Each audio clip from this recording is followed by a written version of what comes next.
Good day everyone. Today we will be discussing about the drug named Ubiquinone. Ubiquinone or Coenzyme Q10 is a fat-soluble, vitamin-like molecule found naturally in every cellular membrane in our bodies, and a normal part of our diet, though endogenously synthesized. Ubiquinone is crucial for efficiently transferring electrons within the mitochondrial oxidative respiratory chain and producing ATP. Ubiquinone can potentially increase the production of vital antioxidants, such as superoxide dismutase, an enzyme that effectively mitigates vascular oxidative stress in individuals with hypertension. In addition, ubiquinone lowers lipid peroxidation levels by diminishing pro-oxidative compounds. Furthermore, ubiquinone can improve blood flow and safeguard blood vessels by preserving nitric oxide. Although ubiquinone lacks approval from the US FDA for treating any medical condition, it is readily accessible as an over-the-counter dietary supplement and is often recommended by both primary care clinicians and specialists. Conditions such as fibromyalgia,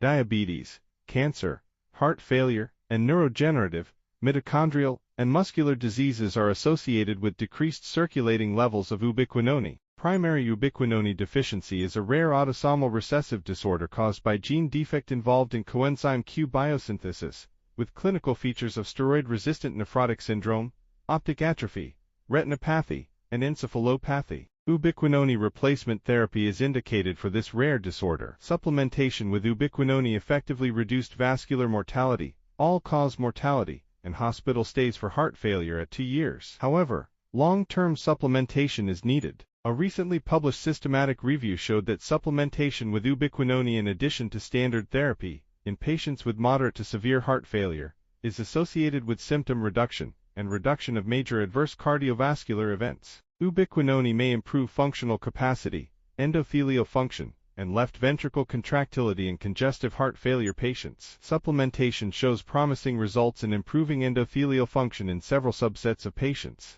Ubiquinone can improve endothelial function in patients with ischemic left ventricular systolic dysfunction and heart failure. Ubiquinone improves endothelial function in the peripheral circulation of patients with type 2 diabetes mellitus and hyperlipidemia. Routine use of ubiquinone in patients with coronary artery disease, apart from congestive heart failure, is still inconclusive. There is also evidence that combined with selenium, ubiquinone supplementation in healthy older patients and older patients with diabetes, hypertension, and ischemic heart disease may decrease cardiovascular mortality risk. Ubiquinone shows the potential to decrease pain, fatigue, and morning tiredness compared to a placebo in patients with fibromyalgia. Some data suggest that supplementation with moderate to high-dose ubiquinone may influence bicycle exercise aerobic capacity in patients with mitochondrial disorders. Supplementation with ubiquinone in men with Peyronie disease may decrease penile plaque size, reduce penile curvature, and improve erectile function. Statin drugs inhibit the production of an intermediate in the mevalonate pathway,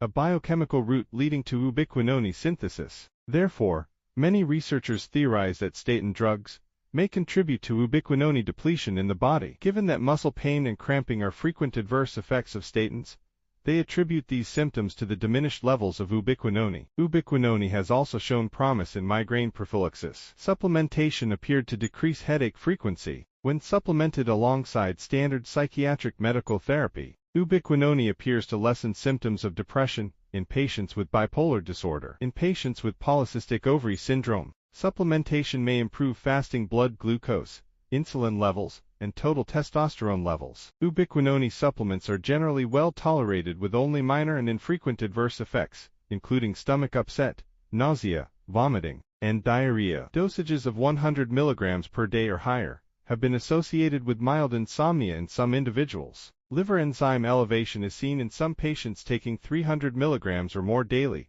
but no liver toxicity is reported. Caution is required in bile duct obstruction. Supplementation is well tolerated, up to 1,200 mg per day. Other rare adverse effects have included dizziness, photophobia, irritability, headache, heartburn, increased involuntary movements, and fatigue. Ubiquinone is chemically similar to vitamin K, and some reports are available in the literature for potential warfarin and ubiquinone interaction. There are chances of warfarin treatment failure when patients are taking ubiquinone supplements with warfarin therapy. This interaction is reversible. Patients administering chemotherapeutic drugs should also avoid ubiquinone, as there is insufficient data on its interaction with these drugs, as ubiquinone lowers fasting blood glucose in some patients. It should be used cautiously in those with diabetes and patients prone to hypoglycemic episodes. Ubiquinone is contraindicated in patients with known hypersensitivity reactions to ubiquinone or excipients. Some supplements contain silicon dioxide, which may be responsible for hypersensitivity reactions. Many studies have monitored blood levels of ubiquinone to assess the efficacy of supplementation. Periodic urinalysis for proteinuria and renal function tests, neurologic evaluation, ophthalmologic evaluation, and audiometry are required for primary ubiquinone deficiency. Thank you. Kindly comment for further queries and doubts.